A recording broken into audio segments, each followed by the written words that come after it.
Welcome to Command and Control, a podcast series about military command and the control measures used to orchestrate combat engagements and wars. Having been thinking about this for a while, I've developed a little theory, right? My hypothesis is that command is human and control has become increasingly technical or technological. There are libraries filled with discussion and commentary about command, but very little about control. And given the growth in C2 systems in our headquarters, I think we need to consider how we effectively synchronise between the key functions of command and control. We haven't had a serious debate about what that control element is since the 1980s. I'm Peter Roberts, your host, as we talk to people, operators, commanders, technical geniuses, academics, and those from industry who've really been thinking about different aspects of C2 for a while. The show is sponsored by Systematic. Systematic are the creators of Citaware, the world's #1 C4 ISR software. We've designed C2 systems for the military since 1986 and supply more than 45 countries worldwide.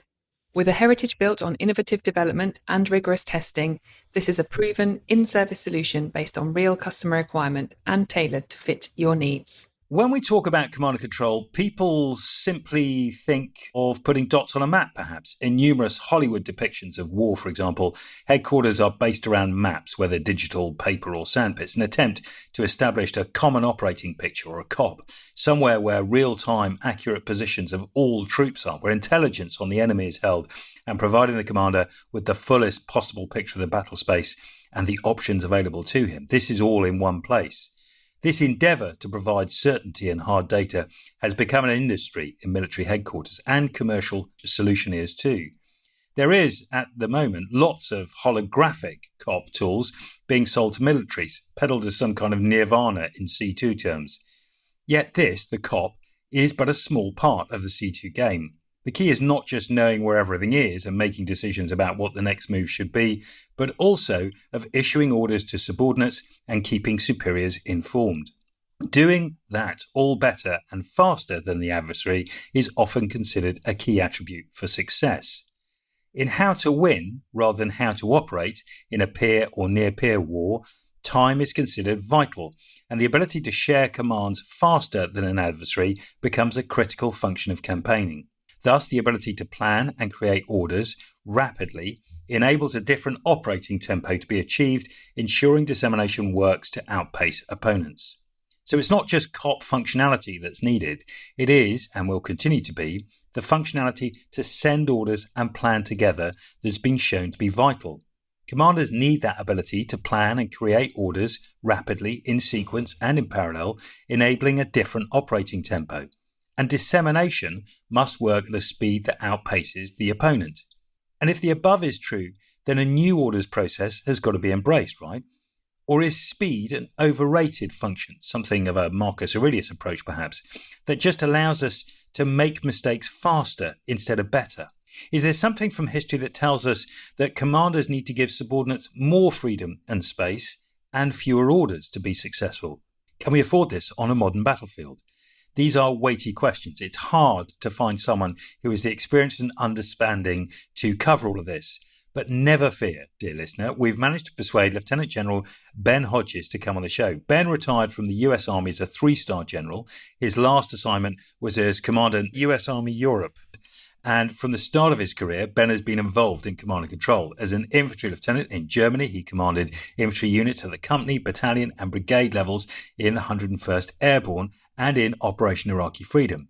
Later, Ben was Director of Operations, RC South in Kandahar in Afghanistan, and he's also served in a variety of joint and Army staff positions to include Tactics Instructor at the Infantry School, Chief of Plans, 2nd Infantry Division in Korea, ADC to Supreme Allied Commander Europe, Army Congressional Liaison Officer, Senior Task Force Observer Controller at the Joint Readiness Training Center, Coalition J3 of Multinational Corps Iraq in Operation Iraqi Freedom, Chief of Staff of 18 Corps at Fort Bragg, and Director of the Pakistan-Afghanistan Coordination Cell at the Joint Staff. I mean, it goes on and on. So in this, what I'm trying to give you a feel is someone who has served on staffs in the HQs from top to bottom, but across coalitions and alliances too. And that's really important.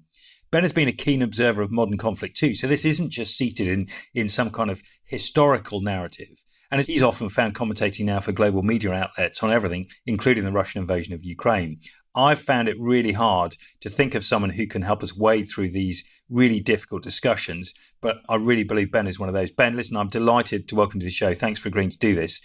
We should start with something to put us on the same page, right? So what for you does a good C2 system look like? So the ability of headquarters to generate orders exceeds the ability of subordinate units to carry out those orders. The higher headquarters always has more capacity than the subordinates to actually do what's being asked. So I think commanders have to have processes and systems that enable the success of their subordinate units, not overwhelm them with requests for information or tasks or orders. So a good command and control system is one that can function effectively in conditions of uncertainty, can anticipate requirements, especially those things like logistics that take a lot of time, and can enable subordinate units to be successful. So, very clear commands, a process where units are given a heads up as far out as possible about things that they're going to have to do. So there's what in the old days we called the troop leading procedure, where you would give a warning and then you develop the plan and then you would issue the plan and then you would supervise. But that's a continuous process. That's not necessarily sequential. It's continuous. This flow of information is going on all the time. So a good command and control process has to be able to absorb incoming information and then provide it to the subordinate units. Now, you mentioned something in your intro, which I appreciate. This is almost always going to be happening in a multinational environment, whether it's NATO, a coalition, or some other sort of arrangement. None of us, including the United States or UK, has enough capacity to do everything as a single nation. When we look at what NATO is doing in Europe right now, the Enhanced Forward Presence Battle Group, the American-led Enhanced Forward Presence Battle Group in Poland, it's a battalion that reports to a Polish brigade. And in that battalion, you have American companies, British company, Romanian air defense battery, a Polish company, and sometimes a Croatian company. So the orders, the processes have to be understandable and effective in that environment. And it has to be done over networks that are secure, protected from Russian jamming, for example, or targeting. That's pretty hard.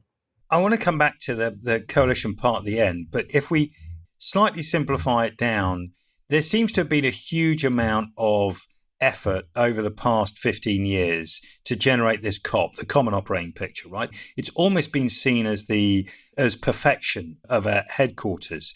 Do you think that we've kept up? I mean, the COP has advanced a long way, right? You know, whether it's going from Blue Force Tracker to real single soldier inputs that we're getting today, we've got a better handle on the battlefield. Certainly our expectation is to have a better handle on the battlefield in more detail than we've ever had before. Do you think that we've kept pace, though, with the orders process that keeps up with that? Or have we become too focused on the COP? So, there's a reason that in the 18th century and 19th century, commanders would be up on a horse or on a hill. It was so that they could see what was happening in front of them and then be able to know the status of their own troops, to see what the enemy's doing, to understand the terrain, and then could make decisions in time that would affect the outcome. So whether we're talking about somebody on their horse on a hill who's depending on what he can see through the smoke and dispatch riders coming to him with updates, which would already be overcome by the time the rider got to you, assuming he survived, to now when you walk into let's say a brigade headquarters or a division level headquarters, the first thing you see, of course, the centerpiece is the common operating picture, the COP, the big screen. The reason for that is to try to everybody visualize what the heck is going on. We are so much better now, obviously, at knowing our own location. You mentioned Blue Force Tracker. We received our Blue Force Tracker while we were on the march when I was a brigade commander invading Iraq in 2003. I was learning to use Blue Force Tracker literally while we're in convoy. Fortunately, we're all a lot better than that. So we're much better at knowing our own troop location. This is a big deal because you making decisions about employing capabilities, and also so you don't kill your own guys. You know where everybody's at. That, however, is complicated when you talk about in a multinational formation because not everybody has the same devices. And I think the interoperability part is something that I would like for us to be able to come back to here in this discussion because it is so important. And in fact, when I'm asked, what do you mean by interoperability? Having a COP that truly is common, where the subordinate unit's icon, whatever system they have, has to automatically populate the COP of the higher headquarters. So an American icon would have to populate the COP of the higher British or Polish headquarters, for example, whatever the system is. So there's a reason that all of us gravitate towards the board. If you remember in the movie Dr. Strangelove, when they're talking about bringing in the Soviet ambassador and George C. Scott goes crazy, what he might see the big board that shows where everything's at. That was the COP there in the war room. But there was still at that stage a real uncertainty then. There was no thought that we would have a perfect picture of the adversary. Do you think there's a danger, sort of human nature, that we know one side and therefore we think that we should be able to achieve perfection of the red force as well? To me, that always seems a danger. You know perfectly where your own forces are. You fix it, absolutely, and you want constant updates. You sort of have an expectation that you should be able to do that for the adversary as well, right? That's the constant struggle. That's why you have these enormous intelligence collection capabilities, and whether it's space-based platforms to soldiers hiding in the bushes with binoculars. I mean, you're always trying to figure out. So the estimate of the enemy situation will forever be that, an estimate. We can see now where the hundreds of kilometers of Russian trenches are because of satellite imagery. So you get some sense of where the Russian troops are based on that. But you don't know the fighting quality, or you don't know how many rounds of artillery ammunition they still have. You don't know exactly where all the landmines are, literally and figuratively speaking. So there is a constant fight for intelligence. And sometimes you use troops to go get it. Sometimes you use other capabilities, drones, obviously. So there is this recon, counter-recon fight that goes on at every level where the other side is trying to knock down your drones or jam or disguise. So is there a danger? And I don't know that it's a danger. It's a reality that you're never going to have perfect information on the enemy.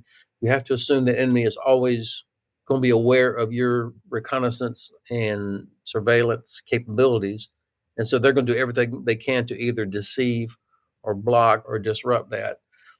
At the end of the day, you're having to make an estimate of what you think the enemy is likely to do. So I want to move on now to the orders process, because it seems that if you're uncertain about the enemy, and all battles are dynamic, right? They change because you don't know what the enemy's going to do. The enemy never sits still. It's a constantly moving, changing feast with supply and troops and everything else that goes on. There is no such thing as real stasis on a battlefield. It's always moving. Battle is, in its very nature, combat is dynamic and interactive. The old rule for orders, I think it was like 1/3 and 2/3, right? That you would take 1/3 of your time to do the planning, or the available time to do your planning, and then you'd issue it down and they would have 2/3, right? If that was the old rubric, has that changed now? We're all after this speed. Everyone talks about being faster than the adversary. If that's changing, you have shorter time to do that planning and issuing of the warning order, the op order, and fragos that come out. All this increases pace and time and speed and requirements. The burden is on the higher headquarters to make sure that the subordinate headquarters can be successful. At the end of the day, you're issuing an order to people that are going to have the responsibility to carry out that order. The tendency will be to try to make the perfect order. And then, of course, you always end up using too much time to generate that perfect order. And so the most effective commanders and organizations have parallel planning processes going on. You use liaison officers and be able to anticipate what's coming and figure out so you can improve the amount of time that you have as a subordinate to carry out what's going to be required. So, you're having to build in rehearsal times, back brief times, movements for all the different sort of preparations to get that done, whether you're at the company level or you were talking about at a division or corps level. So that's, to me, this is an important part of the process, is that you have the ability to do parallel planning. I loved it when I was a brigade commander in the 101st Airborne Division, and my S3 would be talking to the Division G3 continuously, saying where the division would say, hey, this is coming. Here's a heads up. We're going to be working on certain things. So then we would begin doing our own planning ahead of having received a formal warning order or that sort of thing. Now, that's not unique. That's what most good units do, but it's still, I think, an important part of the process. Of course, different technical devices or IT capabilities are out there that can help speed things up with logistics planning, for example, or movement planning, but understanding and creating an environment where people are expected to do planning, which means doing it without perfect information and getting, I don't know if I was ever comfortable with it, but an expectation that you're going to do stuff without perfect information. But that Patton, famous for having said a good plan violently executed is better than a perfect plan that's executed too late, or worse to that effect. And I guess that's the ultimate test for me is, can a unit accomplish a mission without perfect information? So the orders, in fact, the more broad you can be in your orders versus specific, the better, where you're trusting the subordinate to recognize, all right, and this is the essence of mission command, as you know, my job is to achieve a certain thing or effect. How I do it is less important than do I accomplish it. And so the whole command process, whether you're on horses or you're in helicopters or you're sitting in a state-of-the-art facility, it's still the same thing. Create the conditions for a subordinate to be successful in conditions of uncertainty. And of course, you have to practice that. There's no device or software that's going to remove all uncertainty. It must be quite tempting for commanders, though, to knowing exactly from the common operating picture where the units are, to apply that long screwdriver in and say, no, you need to go left flanking here, send another company left, send another company right. That ability, because you have the COP then and you're used to having this constant dialogue through the planning phase. I mean, now you could, on JChat, you can update constantly. This becomes more controlled, more commanded from the rear, the temptation to command from the rear because you have this all-seeing eye, rather than allowing commanders on the ground who would actually see the terrain, the geometry of the ground in front of them, allow them to execute. There's going to be some tension there, which starts to come out. I've seen it in naval forces way back in the day when I was there. Even with the basic rudimentary skills, there was a lot more instruction starting to come down. You look at the number of orders that came out in naval battles, that back in Trafalgar, there was one order. And then you go even to day-to-day operations in the Gulf, let alone in combat operations, and you're receiving a constant deluge. You almost couldn't keep up with the amount of stuff that was flowing into you. There's a tension there, isn't there, between the high headquarters, the high commander, and the guys on the ground? Well, you Navy guys need a lot more supervision. That's the problem. No, yes, there is that temptation, but I have to say that I was too busy dealing with all of my responsibilities as a brigade commander or as commander of U.S. Army Europe to get down in the business of subordinate battalion and company commanders on a constant basis. I'm sure they would say, you were in my shorts all the time, but my sense was, and even look, General Petraeus was my division commander.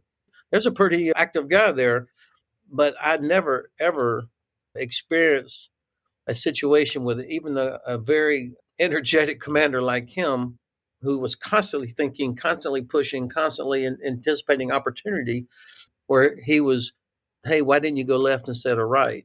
One time where I deserved it, I think I was slow reacting to a situation out in the Kurdish part of our area south of Mosul. There was a huge problem with the wheat harvest. This is where the Kurds now were getting the land back that had been taken by the Arabs during the time of Saddam, right? So this was a major issue. And I was a little slow on responding to something he had told me. He says, Ben, when I thought, in my experience, if a commander was really serious about something, he would move his command post out there. And so I said, sir, I got it. And so we packed up our little tactical command post and set up shop out there in the vicinity of Makmur for 2 or 3 days to make sure that I could understand what was happening and appreciate the urgency of what was going on. And of course, he was right. But in terms of manipulating where certain units go, I think most higher headquarters, you're swamped because your higher headquarters is saying, hey, what's going on down there? It's a temptation, yes, but I think good units that train and practice these kind of things where you have a common tactical mindset, you don't have to have constant direction like that. There's a recognition that in the land domain, the natural state of things is a degree of chaos. You've got thousands of people on the ground, heavily armed in complex terrain, and you're going to have to be able to deal with that degree of uncertainty. I like that idea of the common tactical mindset because that feels far more what you want in contemporary combat. And we've not had in Iraq and Afghanistan a Western experience over operating in a electromagnetically denied or contested environment. We don't have that experience. We've seen it a lot in Ukraine recently, and we know that Russia and China both have this capability to jam parts of the spectrum, to target headquarters anywhere with big emissions. But actually, this common tactical mindset as the focus, rather than common tactical picture, seems to be helpful because I'm sure this idea of a EME denied environment, or at least contested, is going to really add tension to the C2 chain, right? Very well stated. My goal, my standard for all of our training and what I was trying to achieve was that wherever I was, that at least 2 levels below me, that leader would say, if Colonel Hodges was here, or if General Hodges was here, and he saw what I saw and he knew what I knew, he would probably tell me to do this. Therefore, I'm going to do that. That's what the common tactical mindset was. And that they would feel confident that if I was able to see it as they were seeing it, even if what they were seeing was different from what I had originally envisioned, which was almost always the case, that they would say, okay, if the commander could see this, he'd probably tell me to go ahead and do this. I'm going to do it. So that was the goal of all of my leader training. Every exercise was for every leader to be confident that, of course, I would want you to retask yourself as long as you're still achieving the effect that's required. That's where the common tactical mindset comes in. And it really formed the basis of all of our leader development, staff rides, exercises, etc.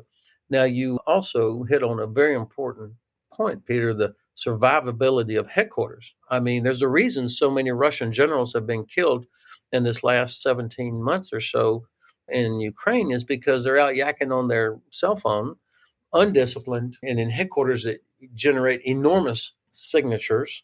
They're obviously getting better at that. After losing so many different headquarters, where the signature, whether it's visual, thermal, or electromagnetic, is so easily detectable now.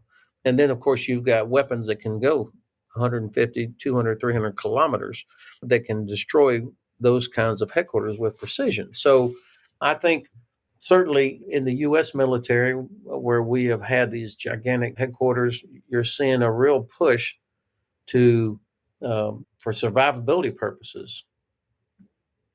You can't get smaller, but you can disperse, you can harden, you can be mobile. There's different things you can do to reduce that signature.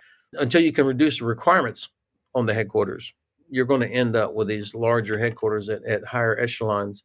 So you've got to figure out how do you survive and yet still do planning, collaborative planning. So there are tools that are out there that help dispersed headquarters do planning. I think that's an important development. And it's still not produce such a signature that you can be seen and be hit.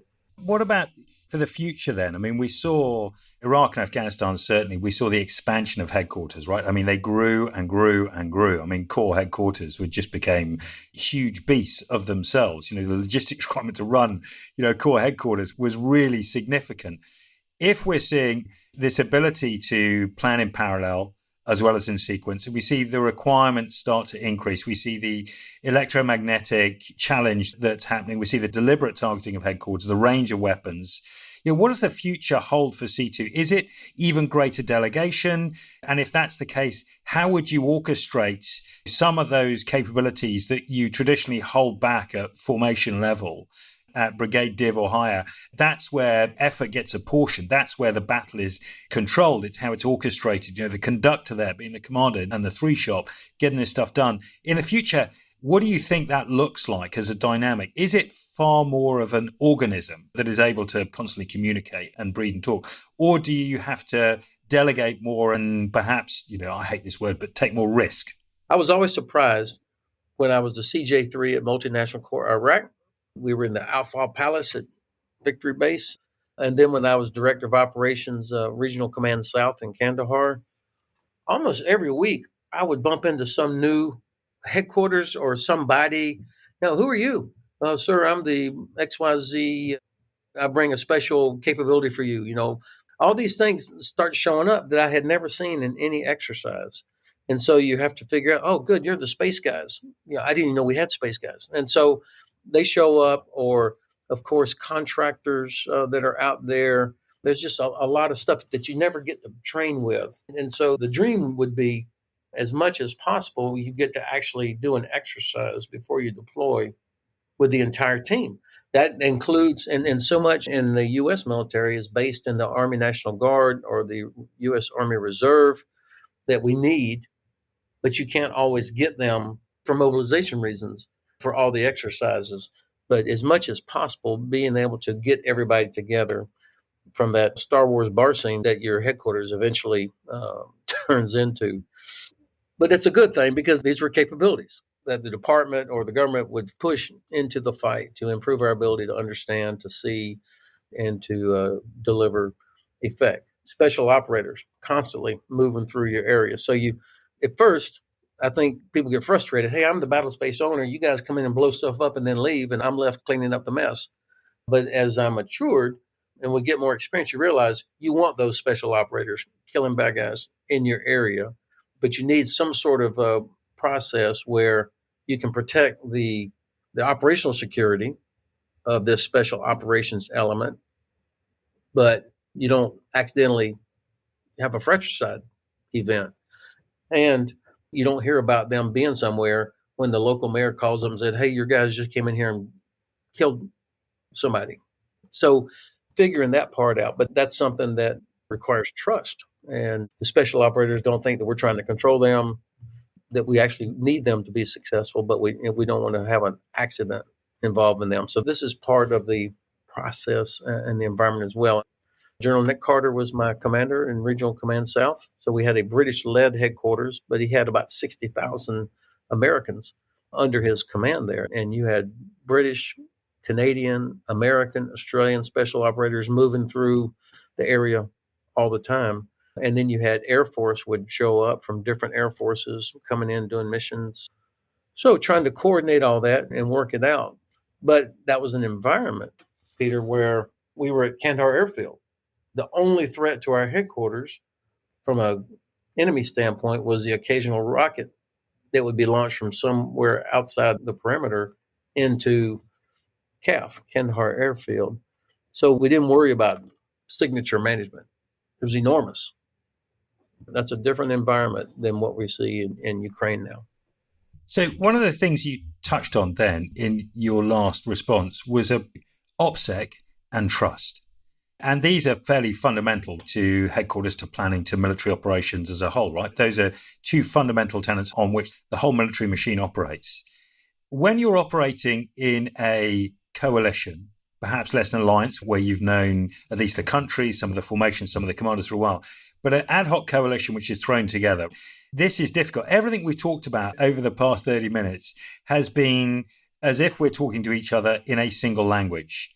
And often in these ad hoc coalitions, not only are we not talking to people in a single language, but we have different processes and procedures, everything from the rifles we operate to how we do sniping to the type of fuel tanks used to logistics.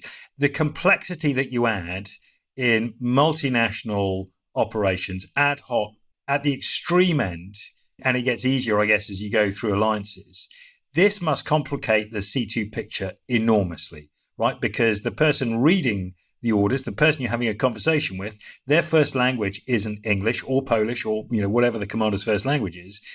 That's got to add time and complication to everything you do, right? Excellent point, which is why you want to, as much as possible, issue orders that are simple and clear, that don't require a Oxford education to be able to read through it. I used to keep a running list every time General Carter would use a Latin phrase or a French phrase. I had to say, sir, what is a lacuna? I have no idea what you're talking about. This was part fun, and I think occasionally he would sort of juice it up a little bit just for the benefit of his American subordinates. But there's a reason that NATO has two official languages, English and French, but the operational language is English. So all orders, all documents. When I served as commander of NATO Allied Land Command, at first I was like, why so much paper, so many documents coming in and out? And then I realized exactly the point you made. English is not the first language for 90% of the people in the headquarters. And all of them, whether they're from Romania, Turkey, Poland, France, Norway, whatever, they all can speak English, but they can read English extremely well. And so I began to realize the value, the importance of written orders that are very clear, because everybody can read that. And then you'll see a guy, he'll have a document, NATO document 1234 says, and if I was as an American, I live in Germany, my German is about that of a first grader. But if I was in a German headquarters, you can be sure I would be clutching any document because I could always read it. So that's an important part of the process. Another part of this multinational environment that I didn't anticipate until I tripped over it was national caveats. Some of the caveats are very well known ahead of time. We will not do this, or our country is not allowed to do this. And you're like, okay, I get it. That's a national policy. That's not your unwillingness as a Australian major or a German captain or whatever. It's not that. It's national policy. But there were a couple that I was really surprised about, and they were not advertised in advance. So you had to trip over it. For example, one of the things we were trying to do in Kandahar, in that area, as part of the counter IED effort, was to collect biometric data. Because when an IED goes off, almost all the bomb makers have a signature, if you will. They're craftsmen in a strange sort of way. And so you can begin to figure out who the bomb makers are. And so the EOD guys would go out and collect, like a crime scene, forensic evidence. If they could find a piece of the device that had fingerprints on it, for example, that became part of our database. And so for that to be effective, though, you had to survey everybody that lived within 20 kilometers of the site where the IED went off. So checkpoints where you're collecting biometric data on people. And then you get a match. Then you figure out the network, and then you can go arrest or capture or kill the bomb maker. The Canadians would not do that, even though they were losing people to IEDs in the area. And I said, why in the world would you not participate in this biometric effort? And they explained, said, look, our government policy is we do not want the biometric data of potentially Canadian Afghans ending up in a US, CIA, or FBI database, because there were Canadian Afghans that lived in the region. I was like, wow, I'd never even thought of that. So that's a policy thing that's got to be worked out at higher level, but that's the nature of it. In Iraq, I tripped over a British caveat that was based on a policy thing. We had a huge detention center where Iraqi prisoners, their detainees, were being kept down in southern Iraq. And I was always worried about a big time jailbreak. The military police brigade commander who was responsible, he came in, he said, Ben, I'm telling you, one day these guys are going to rush the wire and a lot of people are going to get killed. So I was worried. So I turned to the British division, MND South, and talked to them, said, look, I need you guys, we need a company to help strengthen the security force. And they said, no way. I said, what do you mean? I said, we are not allowed to participate in any U.S. detainee operations.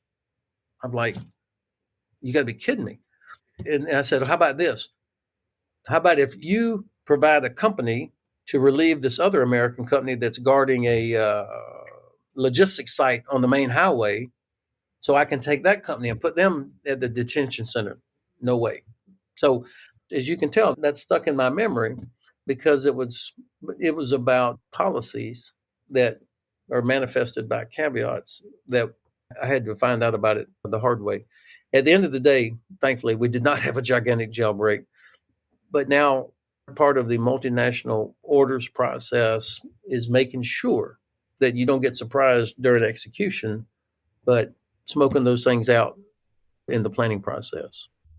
It's funny, isn't it? Because I work with a lot of American formations, both Army and Marine Corps and Navy, and some of the other operations we've done, even in ad hoc coalitions. The orders process tended to be quite fast, even when we're operating across languages, across cultures, which is like a big thing, particularly where you have like people who are former Soviet Warsaw state blocks that really sort of pulled all this stuff together. We operated pretty seamlessly. It was really good. And yet, when you come across things like the NATO OPP process, the NATO operational planning process, that seems to be designed in order to not make a decision, in order to draw it out as much as possible, you wonder how much of that is going to work where there's this pressure for timeliness, for tempo, for speed, for practicality.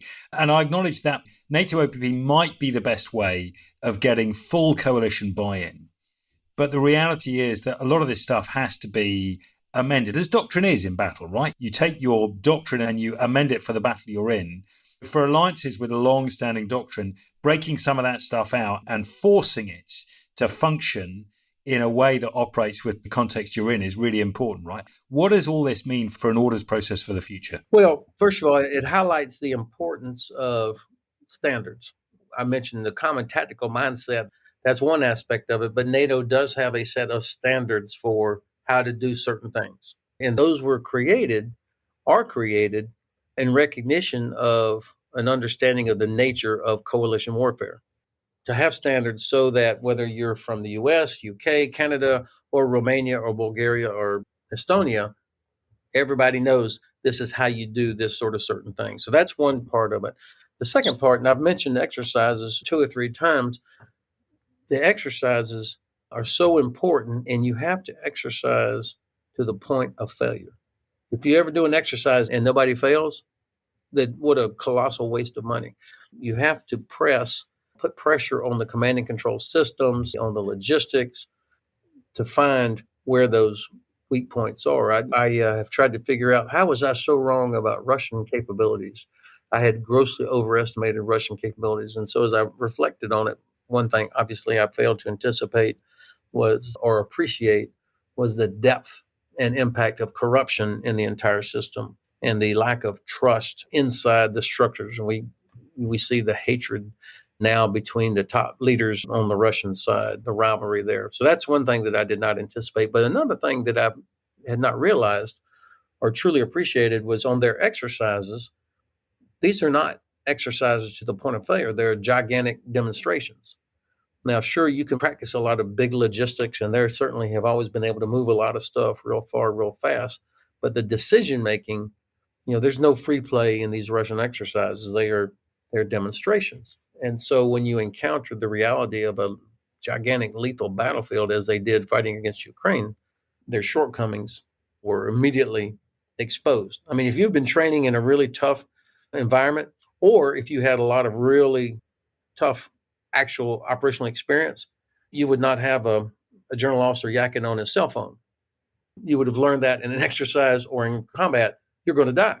So that just reinforced my own belief of the importance of exercises to the point of failure, where you find that weakness. I had an old boss one time tell me, he said, Ben, 3 things saved the U.S. Army after Vietnam, where we, over 50,000 soldiers killed, many of them non-commissioned officers and officers. He said 3 things helped us recover from that. Number 1 was the creation of the National Training Center, where units go out there, you get your head bashed in for the first 10 days, and finally towards the end, you begin to learn and you get better at the end of your 2-week rotation. And it was that whole training to the point of failure, where headquarters, if it's emitting, or if orders are too slow, subordinate units don't understand what they're being told to do, you fail. You get killed by the Op 4 that cheats like crazy, that lives out there. They know every rock in the place, and they have all the advantages. That's how you train. You talk about the NTC. I had a great conversation with Kurt Taylor, who's commanding general out there at the moment.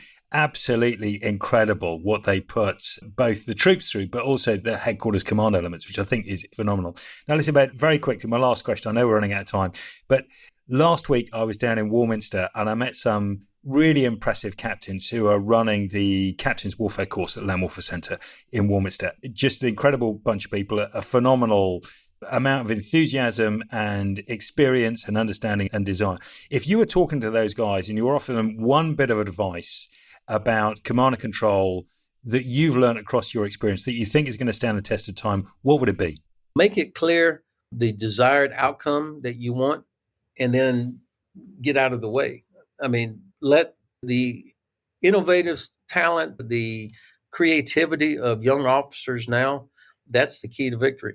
And so empower them to make decisions where they feel confident and give them as many opportunities to practice making decisions in conditions of uncertainty so that when you really need them to do it, when it's for real, they'll be practiced, they'll be confident, and they'll probably do pretty damn well. Ben, thank you so much for making the time to come on the show. Really enjoyable. And particularly for allowing us to exploit all your knowledge of coalition multinational operations. I think it was a really brilliant contribution. The show is sponsored by Systematic. Systematic. Join your partners and allies already using our cutting-edge C4 ISR Citaware suite. We hope you enjoyed the show. As well as telling your friends and colleagues about it, please do subscribe. Leave us a review on any of your podcast streaming platforms. This really helps us to reach new audiences and spread the word. The episode is produced by Aurelius Lab as a show for the Wavell Room, the home of intellectual curiosity and challenging thinking for military professionals everywhere. Thanks for listening.